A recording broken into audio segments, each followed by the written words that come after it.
So it was published in Intima, a journal of narrative medicine. It's called Mercies, or the mostly true tale of a narratively assisted death. What is the last story you would want to hear? And what if you could choose the teller and the tale? 3:00 p.m., a given time, a chosen day, after lunch on the patio of fresh bread, sharp cheddar, a tomato that tasted like summer, and Bailey's chocolate mousse. Mom and I had talked about what she would wear for her last act. She swore it would not be a hospital gown, but it had to be something with short sleeves. So reluctantly, she removed her jean jacket and folded it carefully on the dresser. Later, I unclipped the pewter eagle pin that her mother had purchased on a trip to the West Coast, then added the jacket to a pile of clothes to be donated. Mum's jeans were baggy around her depleted legs.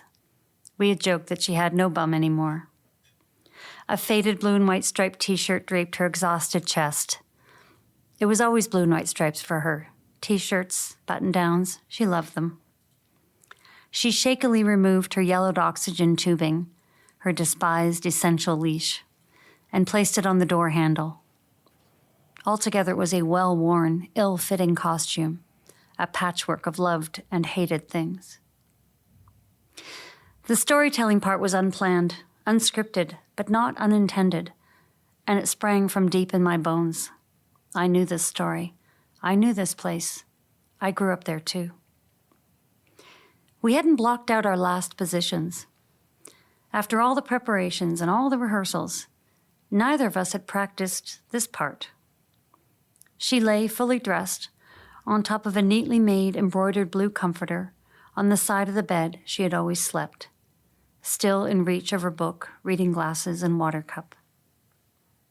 I leaned against the headboard, awkwardly cradling her head and shoulders, wanting to envelop her bird-like self entirely, needing to surrender full access to both arms.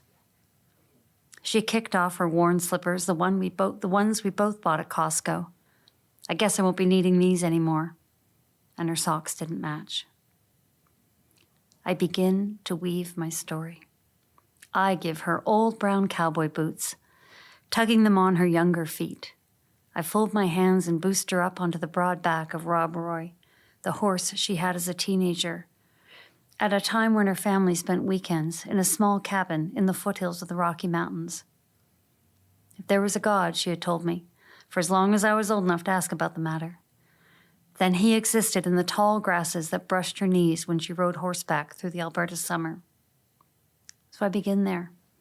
On a Saturday, maybe she's 16, with the sun on her back, her favorite jeans, the mountains to the west, the muscled freedom of youth, and a body a long way from betrayal. I give her a long afternoon of riding.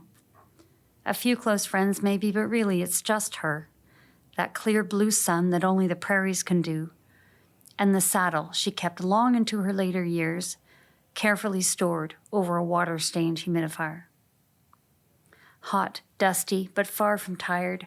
After the ride, it's a quick wash, and she puts on her pressed Wranglers and cleanest shirt, scrapes the horse shit off her boots, and hopes the neighbor boy has the keys to his dad's pickup truck. Everyone is off to the dance at the old round dance hall. Nestled by the river, the spruce log is decades danced already, with a tall center post and benches around the edges where the old women from the reserve sit. Their moccasined feet tap to the music where they keep an eye on the kids. There's a small stage off to the one side and a bowed planked floor, worn free of paint a generation ago. Every Saturday night, Freddie and the something or others, because memories like that, polka, waltz, and swing the whole little town almost into Sunday. Do you remember, Mom? You told me how Freddie was always 3 sheets to the wind, playing the sax with spit just flying, and how he once blew out his own false teeth. They're almost my own memories. I weave on. A lean-to canteen offers cold cokes outside when the sweated energy bursts the seams between the old hewn logs. Mrs. Elston from the trading post runs a tight ship, and there's no booze allowed at the dance, but someone always brings a small bottle of something in a bag in their truck. I laugh. Mom, your life is a country song. But she's already asleep. The first needle is plunged, the first string clipped.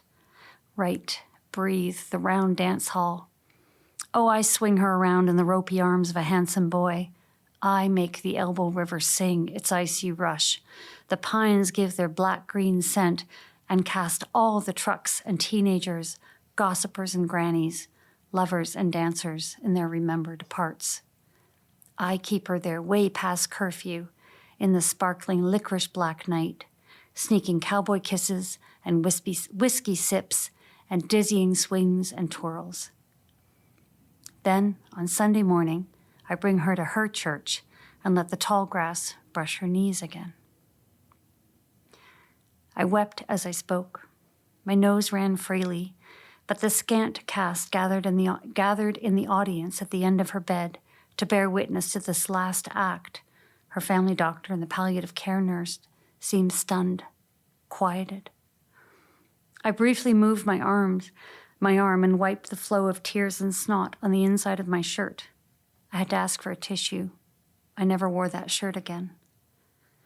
It took all my strength not to look at the impossible needles, impossible in their number, breadth, and intent.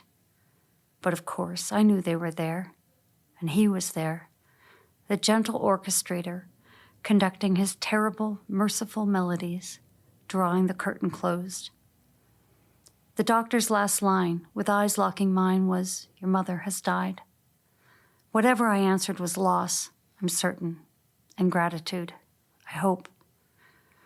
When the doctor's role was over, I storied on. I had more lines.